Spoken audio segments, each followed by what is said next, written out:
우리 같이 읽겠습니다. 요한복음 5장 24절 시작. 내가 진실로 진실로 너희에게 이르노니 내 말을 듣고 또 나 보내신 이를 믿는 자는 영생을 얻었고 심판에 이르지 아니하나니 사망에서 생명으로 옮겼느니라. 아멘. 옛날에 놀이터에서 놀 때 있잖아요. 그 흙을 이렇게 손을 집어넣어 가지고 두꺼봐 두꺼봐 이렇게 노래 부르면서 그걸 놀이를 한 적이 있어요.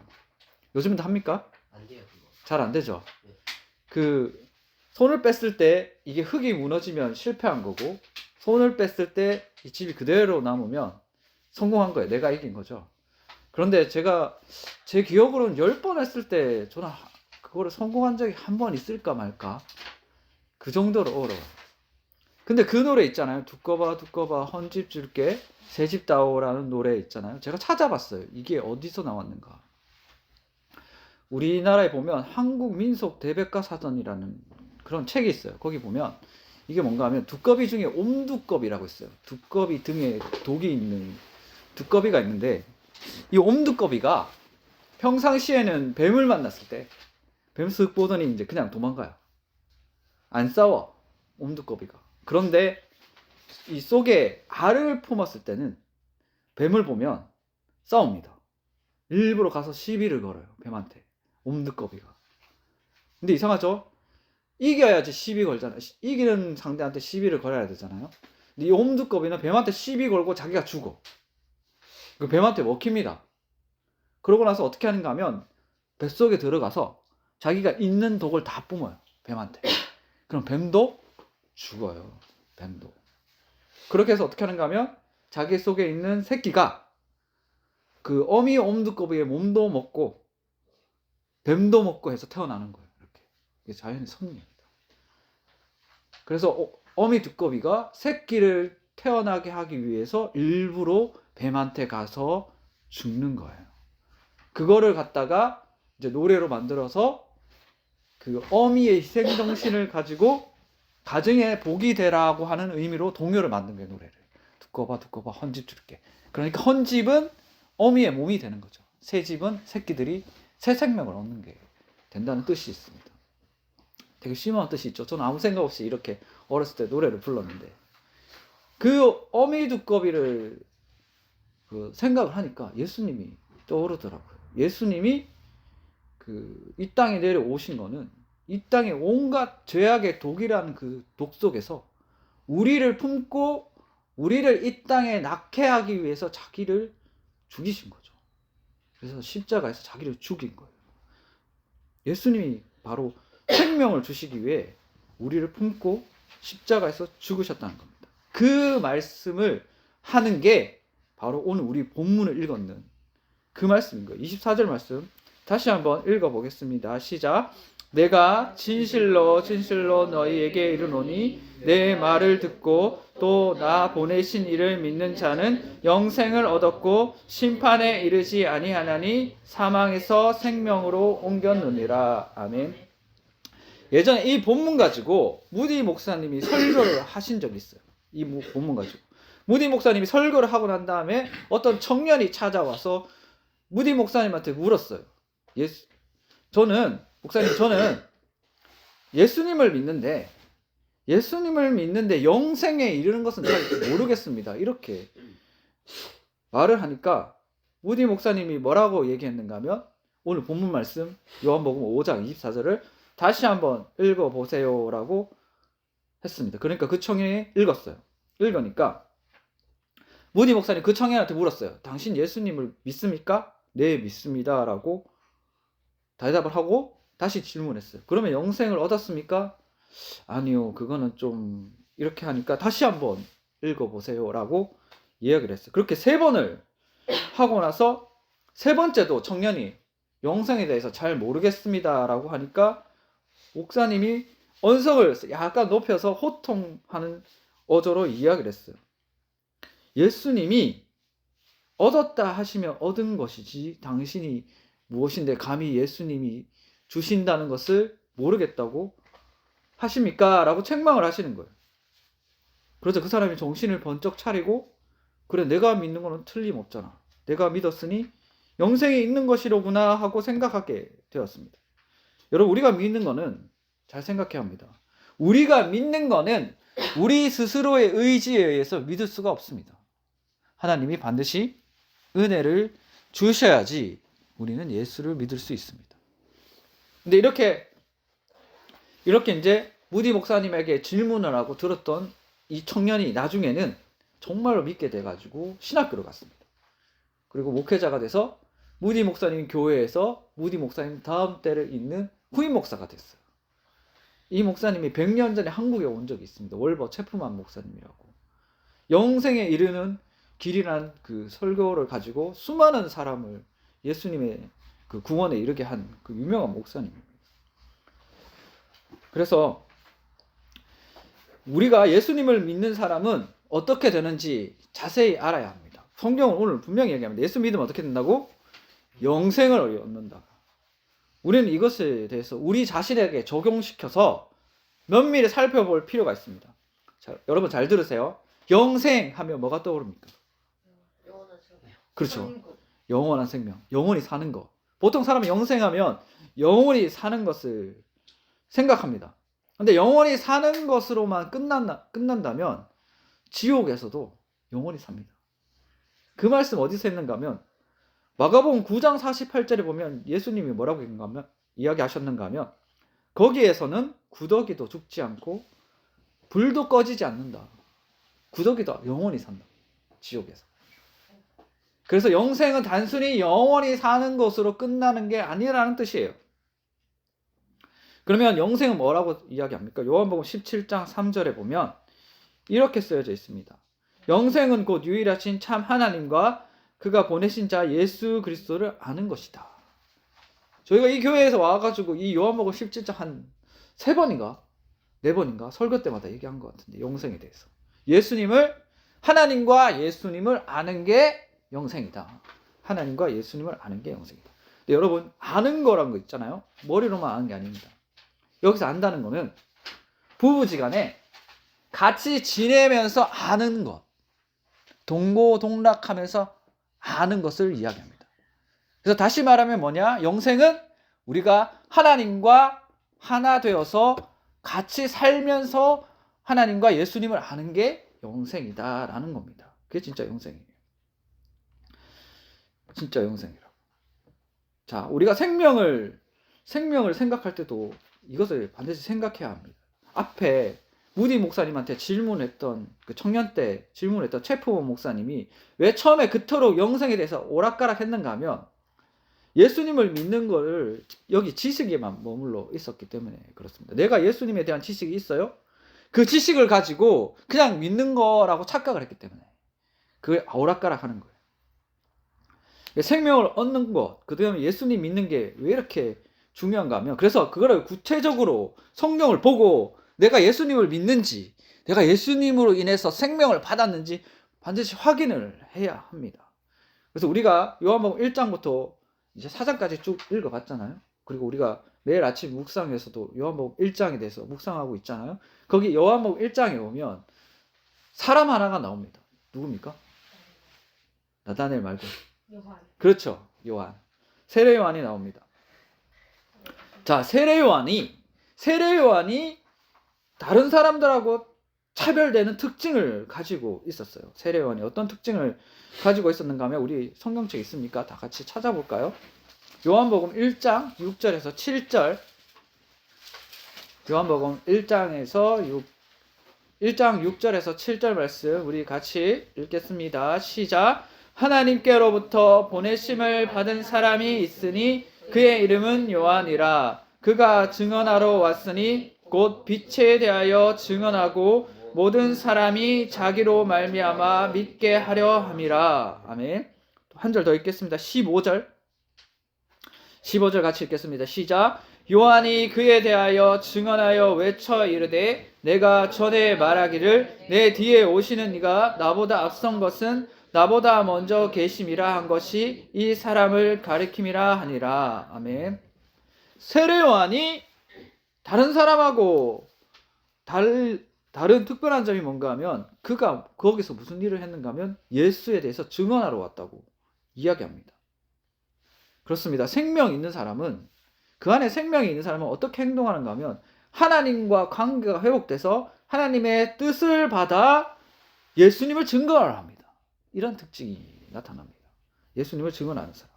그리고 그 증언할 때도 나한테 어떤 손해와 피해가 있더라도 증언하는 것을 멈추지 않는 사람. 그것을 성경은 생명이 있는 자라고 얘기합니다. 일반 사람과 세례 요한의 차이점이었습니다. 그리고 여기서 제일 중요한 점이 있는데 뭔가 하면 세례 요한이 있고 일반 사람들이 있고 거기에 중간에 누가 계셨는가 하면 예수님이 계셨어요. 예수님 앞에서 생명 있는 자와 생명 없는 자가 딱 구분이 가는 거. 세례 요한이 예수님 보고 뭐라 했습니까? 예수님이 누군지 알아먹었어요. 세상 죄를 지고 가는 하나님의 어린 양이로다. 그리고 자기가 내가 세례를 줘야 되는 게 아니고 내가 세례를 받아야 된다. 그렇게 예수님을 알아먹었어요. 생명 있는 사람은 예수님을 알아먹게 되어 있습니다. 그리고 또 세례 요한은 예수님을 알아보고 자신을 낮추기도 했지만 예수님 위에 계시는 성령을 알아봤어요. 성령을.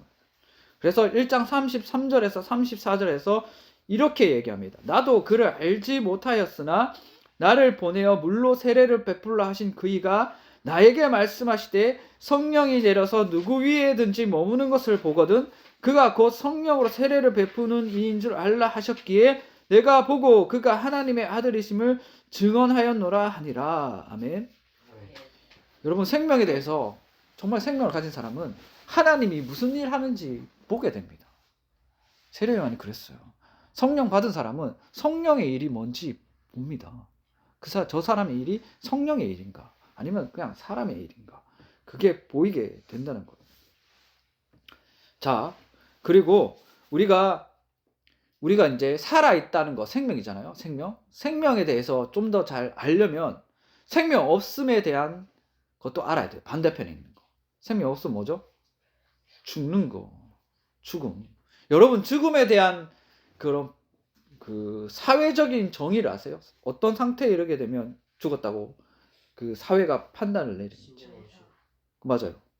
제일 공통적인 게 뭔가 하면 호흡기 멈추는 거. 숨 안 쉬고 심장 안 뛰는 거. 이거를 전문적인 용어로 심폐사라고 하거든요. 심폐사. 근데 보통 요즘에는 그 심폐사보다 더 널리 퍼져 있는 게 뭔가 하면 뇌가 죽는 겁니다. 뇌사가 진행되면 그 사람 죽었다라고 이제 선언을 하는 거예요. 뇌사가 죽으면. 근데 살아나면 어떡해요? 뇌사는 글쎄요. 식물이 문제죠. 그러니까 뇌가 완전히 죽은 거예요. 뇌가 다시 살아나면 살아남게 되겠죠. 뇌가 죽으면 여러분 잘 들으세요. 뇌가 죽으면 어떻게 될까요? 처음에 호흡이 정지합니다. 숨을 안 쉬어요. 그 다음에 동공이 커져.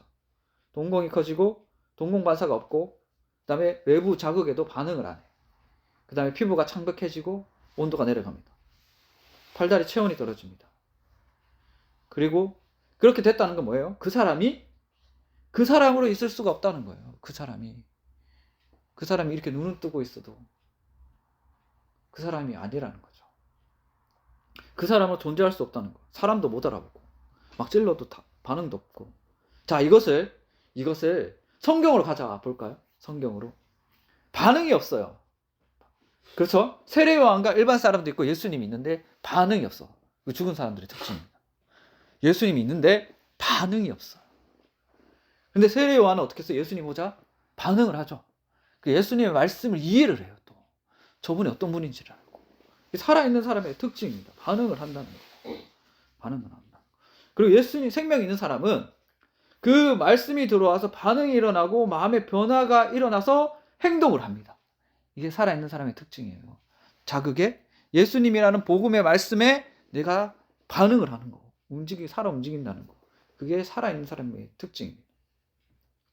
자, 그래서 오늘 본문에서 예수님이 그렇게 얘기한 거예요. 영생이 뭐냐고. 우리 본문 말씀 다시 한번 읽어볼까요? 5장 24절 말씀 다시 한번 읽어보겠습니다. 시작. 내가 진실로 너희에게 이르노니 내 말을 듣고 또 나 보내신 이를 믿는 자는 영생을 얻었고 심판에 이르지 아니하나니 사망에서 생명으로 옮겼느니라. 아멘.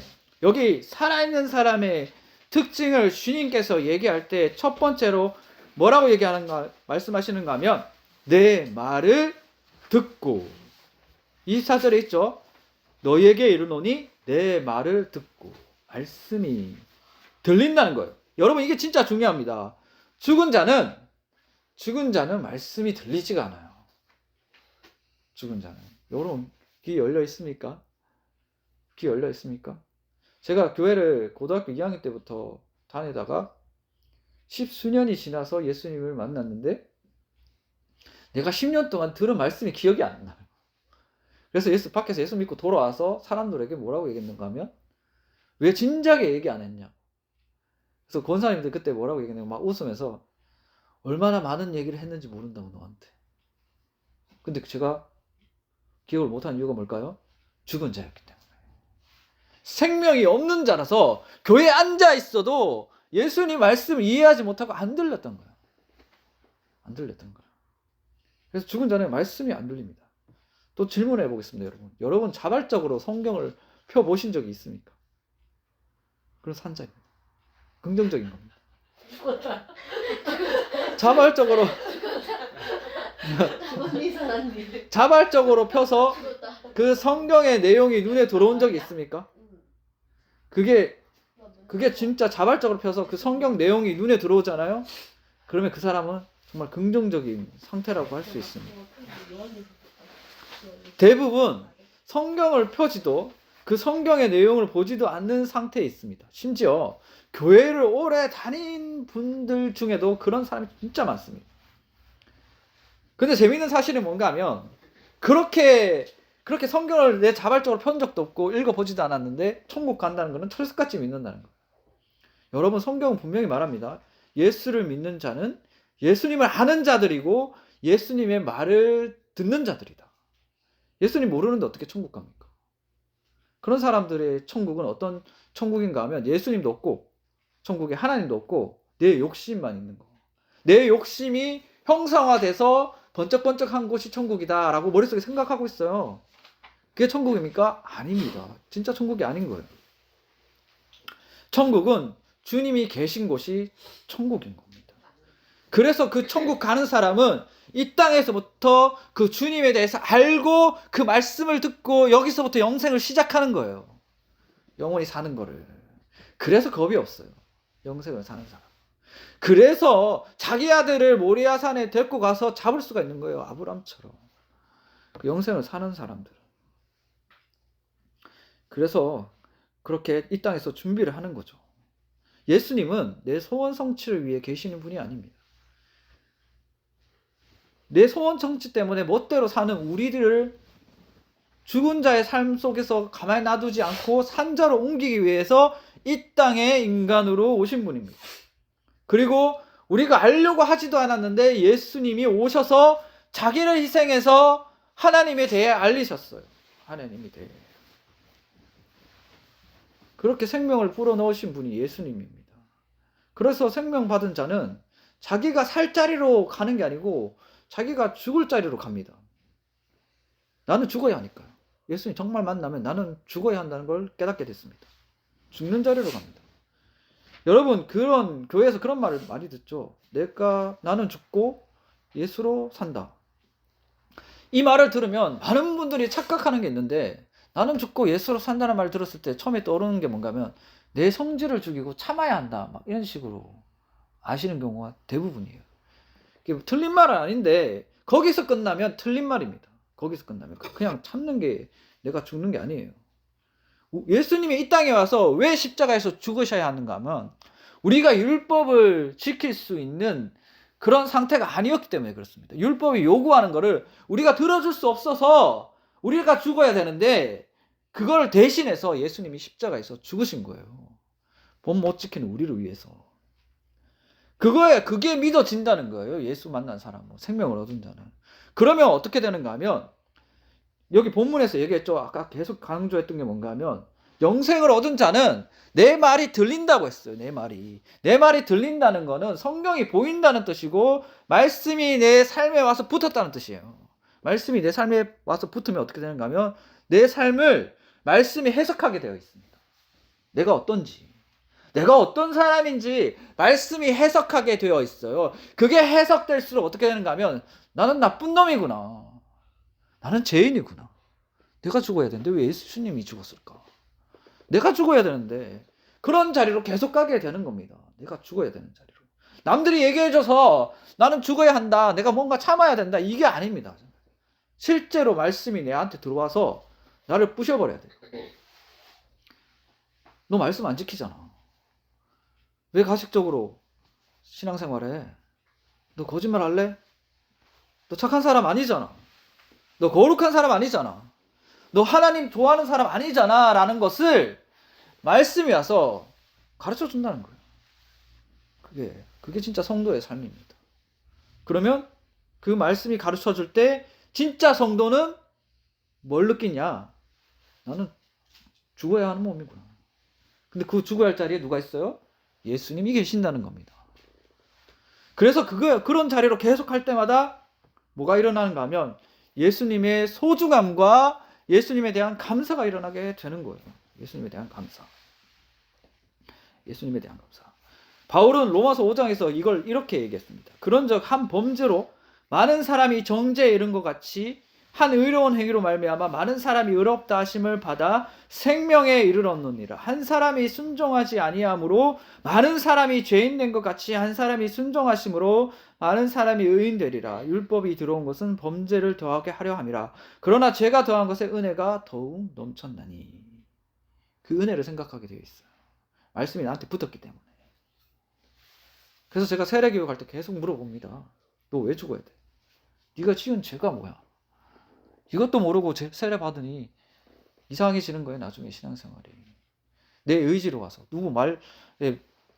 누가 그 부모님이 가라고 해서 이런 식으로 된 거예요. 자기 주도적인 신앙생활이 안 되는 거예요. 그리고 성적 높고 점점 순종과 헌신의 자리로 가야 되는데 왜 그래야 되는지 이유도 못 찾겠고 왜 예수님이 좋은지도 모르겠고 내가 왜 이렇게 헌신을 하고 신앙생활 해야 하는지도 모르겠고 그렇게 되는 겁니다. 처음에 시작을 잘해야 돼요. 처음에 시작을. 예수님이 나 때문에 죽으셨구나. 이게 믿어져야 합니다. 그래서 하나님이 우리에게 숨을 붙여놓은 이유가 그겁니다. 네가 이 땅에 살면서 왜 죽어야 하는지를 배워라. 욥 보면 나오잖아요. 욥 끊임없이 두드려 맞잖아요. 바울도 그렇잖아요. 근데 욥이나 바울을 봤을 때 저런 사람들이 저 정도로 두드려 맞고 죽어야 되는데 나는 도대체 얼마나 죽어야 하는가 이런 생각이 들 때도 있어요. 근데 하나님은 믿음의 분량에 따라서 그 사람의 고난을 주십니다. 바울은 잘 보세요. 우리 말씀을 붙으면 그 죄를 알게 된다 그러잖아요. 그거보다 더 중요한 게 있어요. 바울은 예수 믿기 전에 말씀을 알았을까요? 몰랐을까요? 알았어요. 말씀에 완전히 성경을 안 보고 다 외우는 사람이었어.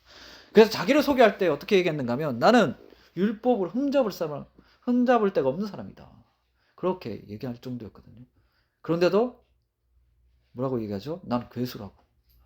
바울이 바뀌었던 정말 중요한 계기가 있었는데 그게 뭔가 하면 말 타고 가다가 다메섹에서 예수님을 만났어요. 말씀이 진짜 되는 거는 말씀이 붙어와서 진짜가 되는 거는 예수님이 눈앞에 있을 때입니다. 예수님이 그래서 진리인 거예요. 그래서 빛인 거예요. 모든 게 질서정연하게 딱 맞춰지는 게 예수님이 있어야 되는 거예요.